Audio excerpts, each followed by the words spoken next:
পরকাল বা আখিরাত হলো মানুষের মৃত্যুর পরের জীবন, সেটাই আসল স্থায়ী ঠিকানা। পরকালের এই যাত্রাটি মৃত্যুর পর থেকে শুরু হয়ে কিয়ামত পর্যন্ত এবং জান্নাত বা জাহান্নামে পৌঁছানোর পর শেষ হয়। মৃত্যু বিভিন্ন কারণে হতে পারে, বয়স, অসুখ, দুর্ঘটনা বা আল্লাহর বিশেষ ইচ্ছায়। মৃত্যু হচ্ছে দেহ ও আত্মার বিচ্ছেদ। মৃত্যুর পর আত্মা শরীর থেকে বের হয়ে যায়, আত্মা পরবর্তী জীবনে চলে যায়। সেই জীবনের নাম কবরের জীবন বা বারজাখের জীবন।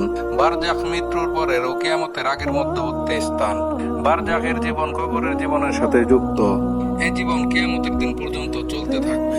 কিয়ামতকে মহাবিপদের দিন বলা হয়, যেখানে সৃষ্টিকুলের সব মানুষ একত্রিত হবে এবং তাদের ঈমান ও কাজের ভিত্তিতে পুরস্কৃত বা শাস্তি পাবে, এবং সেই বিচার অনুযায়ী মানুষের পরবর্তী গন্তব্য হবে জান্নাত অথবা জাহান্নাম।